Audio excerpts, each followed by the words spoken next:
사람들은 막 성경을 가지고 성령 불 끌라고 소방수인 줄 알아. 성경이 소방서 물인 줄 알아요. 성령을 소멸하려고 성경을 갖고 구약의 성경을 가지고 바리새인들이 예수님을 막 성경을 가지고 비방하려고 하는 것처럼 성령님과 싸우는 마귀의 검으로 쓰는 사람이 있더니 성령의 검인데 성경이라는 것은 참 어리석은 자들이죠. 인간이라는 게 그래요. 인간이라는 게 가장 선한 것을 가장 악하게 활용할 줄 아는, 악한 곳에 쓸 줄 아는 그런 것이 인간입니다. 마귀한테 배워가지고 참 악하죠. 인간이라는 것이. 성경 말씀도 얼마나 이 말씀이 귀합니까? 이것을 성령을 대적하는데 이 성경 말씀을 쓰는 자들이 있다는 거지. 예수님 금식할 때 사단이 말씀을 인용을 해가지고 예수님의 금식을 막고 시험하고 이렇게 하지 않았습니까? 그런 것처럼 인간들도 그렇단 말이에요. 바리새인과 서기관들이 그 사단을 여전히 흉내를 내듯이 사단이 자기 아비인 것처럼, 아비라고 그러죠. 아비, 너희 아비 마귀 이렇게 하는 것처럼 똑같이 흉내내가지고 성경을 가지고 성령의 사역을 막으려고 마귀의 검으로 성경을 쓰는 이런 이들이 있단 말이에요. 성령의 검 곧 하나님의 말씀이 돼야 되는데 참 이런 부분들이 안타깝습니다만은 실제로 우리 주변에 그와 같은 일들은 벌어지고 있는 거예요.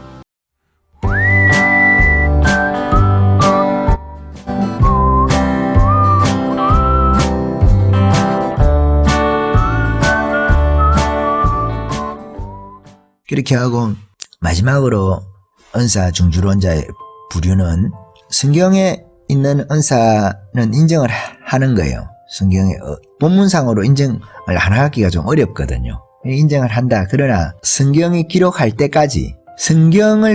때까지만 그런 은사는 유지가 되는 것이지 성경이 기록되고 나면 이제 필요 없다는 거예요. 성령님의 어떤 개인적으로 인도하시는 음성도, 교회를 이끌어 가실 때에 주시는 성령님의 음성도, 기적도, 방언도 지금 이 시대는 다 필요 없다는 거예요.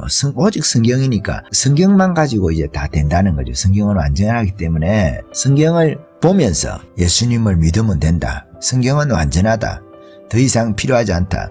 그런데 사실 이 성경에서 성령께서 주님 오실 때까지 땅끝까지 성령의 권능으로 복음을 전하고 오고 오는 세대 가운데에서 예수를 믿는 자들에게 성령의 선물을 주시고, 그래서 지역마다 예루살렘에서 베드로가 했던 것처럼, 스데반이 했던 것처럼, 사마리아에서 빌립이 했던 것처럼, 고넬료 집에서 베드로가 했던 것처럼, 바울이 1차 전도 여행하면서 여러 지역에서 2차 전도 여행할 때 고린도에서, 3차 전도 여행할 때 에베소에서, 그 기타 지역에서 했던 것처럼 그렇게 각 지역의 복음이 전거되는 곳마다 성령께서 그렇게 역사를 하신다는 거죠. 땅끝까지 이 일은 계속된다는 거죠. 근데 이런 것에 대해서 은사 중주론자들은 성경이 기록될 때까지만 그렇게 했다 이렇게 이야기를 하는 거죠. 그 문제도 여러 가지로 생각해 보시겠죠. 성경이 기록될 때까지다. 그러면은 몇 년까지냐 그게. 성경을 우리가 공식적으로 인정할 때까지냐. 뒤에 인정을 하잖아요. 몇백 년이 걸리잖아요. 그리고 교회가 저 성경을 다 모으는데도 오래 걸리거든요. 그리고 지금은 우리가 이 성경을 다 가지고 있지만은 저 성경을 가지지 못했을 때도 많이 있어요. 다 쪽복음 형식으로 다들 가지고 있었던 거죠. 아타나시우스나 와서 여러 가지 성경이라고 해야 될까요? 오늘날과 유사하게 가지게 되는 거죠.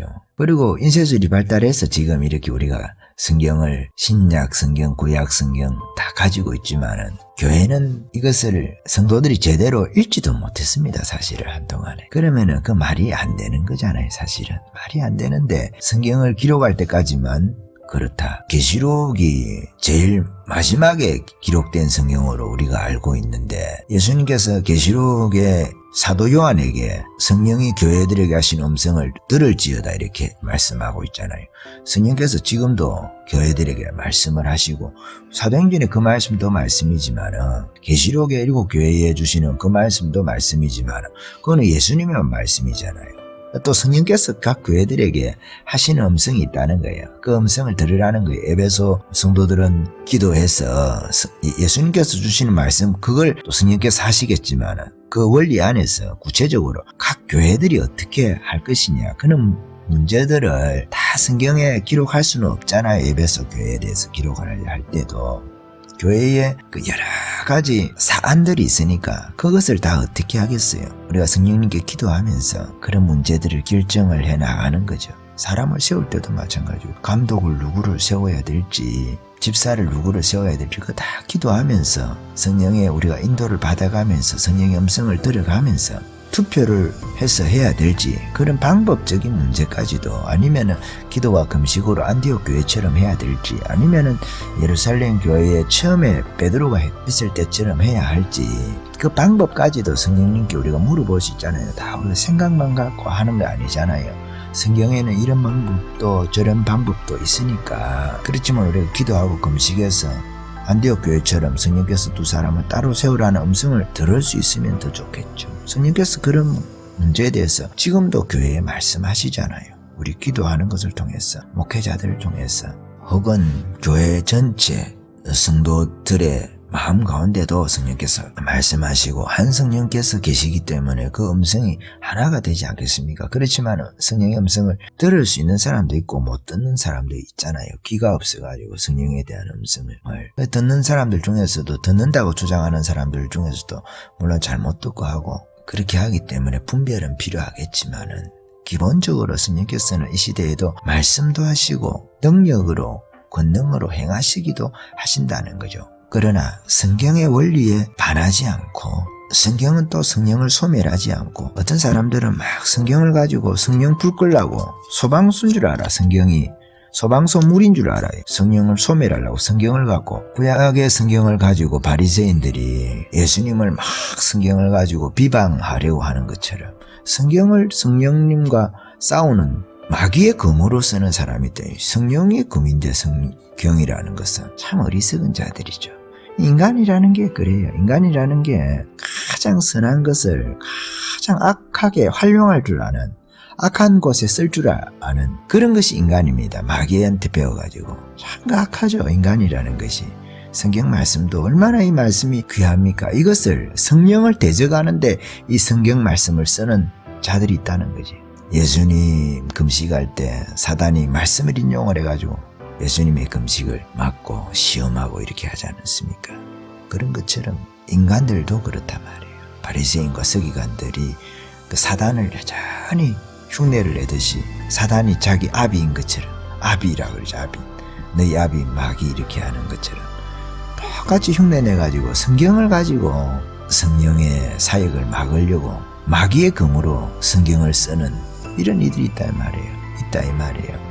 성령의 검고 하나님의 말씀이 돼야 되는데 참 이런 부분들이 안타깝습니다만은 실제로 우리 주변에 그와 같은 일들은 벌어지고 있는 거예요. 예, 여기까지 할까요? 요약을 좀 하고 여기까지 할까요? 를 해야 되겠습니다. 요약을 하면 은사중지론은 포괄적으로 두 종류가 있다.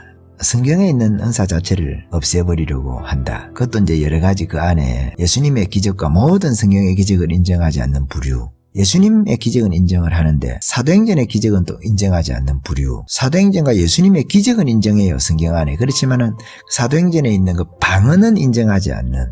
성경에서 방언은 또 인정을 하지 않아요. 다른 기적들은 또 인정을 하는데 방언 그것만 외국어다. 이런 식으로 은사가 아닌 외국어처럼 이렇게 이야기하는 부류가 있습니다. 이것도 그 전체적으로는 다 강경한 은사 중지론자라고 할 수 있는 성경 자체의 은사를 부정하려고 하는 그 부분적으로 부정을 하든 전체적으로 부정을 하든 간에 그 유형에 속합니다. 그리고 둘째는 성경의 은사는 인정을 해. 그렇지만 오늘날 은사나 기적은 인정을 하지 않아. 이런 그 부류가 있습니다. 물론 오늘날의 은사를 인정하지 않는 그 부류 안에서도 엄밀하게 보면 두 종류 정도가 있을 수가 있어요. 어떤 것이냐 하면 하나님께서 직접 기적을 행하시는 건 인정을 하지만 은사를 가지고 사람에게 기도를 했는데 나았다라든지 사람이 개인적으로 방언 기도를 한다든지 그 은사가 내 가운데 또 속해가지고 있는 것처럼 해서 은사가 지속적으로 활용이 되는 것 같은 이런 거는 또 반대하는 사람들이 있어요. 그렇지만은 하나님께서 직접 역사를 해가지고 사업이 잘 되게 한다든지 그것도 하나님의 역사죠. 기도의 응답으로서 하나님이 직접 하는 건 또 인정하는 부류가 있어요. 참 이게 딜레마고 아이러니한데요. 그러니까 참 하나님을 믿지 않는 방법이 여러 가지가 있어요. 그러니까 우리가 성경을 믿으려고 그러면 다 믿고 성경이 오늘날 역사한다고 하면 다 역사한다 이렇게 해야 되는데 자기 믿고 싶은 것만 골라서 믿는 거예요. 그러니까 성경에 있는 기적들에 대해서도 마찬가지고 예수님의 부활은 인정을 하는데 방언은 또 인정을 안 하고 천사들은 인정을 하는데 지옥의 불이 있잖아요. 그죠? 지옥불은 그거는 가상의 불일 것이다. 실제적으로 그 지옥불이라는 것은 진짜 뜨거운 불, 영혼까지도 불태우는 육신이 불에 들어간 듯이 영혼이 들어갈 수 있는 불은 아닐 것이라고 생각하는 거죠. 그렇지 않죠. 원래 지옥이라든지 음부라든지 이런 곳은 사단을 위해서 만들어난 거예요. 사단은 영적인 존재잖아요. 그러니까 영적인 존재가 인간이 육신으로 불에 들어갔을 때 고통을 당하는 것처럼 영혼이라는 존재가 그 불에 들어갔을 때 고통을 당할 수 있는 곳, 당하는 곳이 지옥불입니다. 지옥불. 왜냐하면 원래 인간을 위해서 만든 곳이 아니거든. 그렇기 때문에 영적으로 실질적으로 몸이 들어갔을 때 뜨거운 것처럼 영혼이 따갑게 불태워지는 그런 고통 있잖아요. 실제로 타서 소멸하지는 않지만은 그 고통, 우리가 불에 손을 넣었을 때의 고통과 같은 지옥불, 소금 치는 듯한 불이라고 하잖아요. 살에, 상처난 살에 소금을 치면 바닥바닥 하잖아요. 불처럼 뜨겁잖아요. 여러분 칼에 베어 본 적이 있습니까? 저도 칼에 베어 본 적이 있는데 그러면은 한 이렇게 7cm 정도 베었나요? 6cm 정도 베었나요? 그러면 막 그게 따가워요.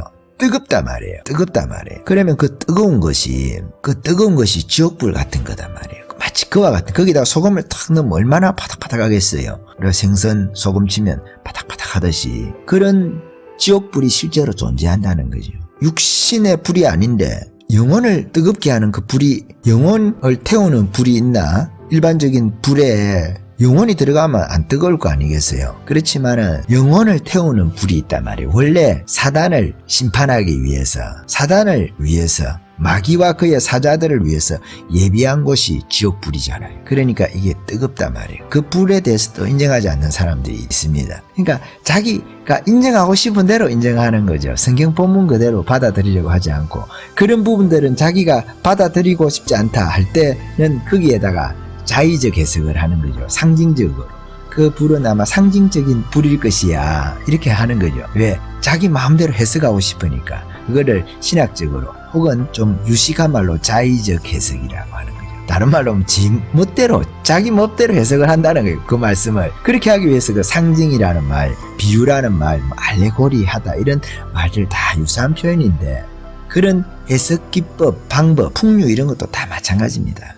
어거스틴이 해석한 풍류적인 기법 있거든요. 그런 부분들도 다 성경 본문의 해석을 그대로 해석하지 않으려고 하는 그 의도에서 나온 측면들이 많이 있습니다. 그래서 저는 한편으로 어거스틴을 좋아하지 않습니다. 풍류라는 기법을 너무 많이 씁니다. 풍류라는 기법, 거의 다 비유거든요. 비유. 어느 정도 그 내용에 있어서 성경적인 전체 내용을 풍류로 해석을 해도 전에도 말씀드렸지만 성경 내용과 벗어나지 않을 때는 어느 정도는 상관이 없습니다. 그러나 그 기법이 그렇게 쓰이니까 잘못된 해석을 하는데 풍류라는 기법을 써서 전혀 다른 해석을 하는데도 풍류라는 기법 자체가 어거스틴이 너무 많이 썼기 때문에 정당화를 시켜준다는 거예요. 정당화. 그래서 이런 위험들이 있습니다. 사실은 어거스틴의 책임은 아닐 수도 있지만은 어거스틴이 유명하고 대표적이니까 풍류라는 기법이라는 것은 어거스틴만 쓴 것이 아니고 많은 신학자들이 쓰고 성경에서 바울도 갈라디아서에서 그 기법을 사용하기도 하거든요. 그렇지만 아주 그 제한적으로 쓴단 말이에요. 그 원래 가르치고자 하는 내용은 분명할 때에 그것을 쉽게 설명하기 위한 방법으로 성경을 풍류적인 기법으로 쓴다는 거예요. 원래 의미를 손상시키지 않으면서 그 의미를 약간 확장을 시키는 거죠. 그렇게 해서 사용을 하는데 이게 남용이 됩니다. 요즘에는 계시록 해석할 때 특별하게 많이 남용이 됩니다. 조금 이야기가 많이 나갔는데 은사 중지론 이야기를 하면서 여기까지 할까요? 아멘.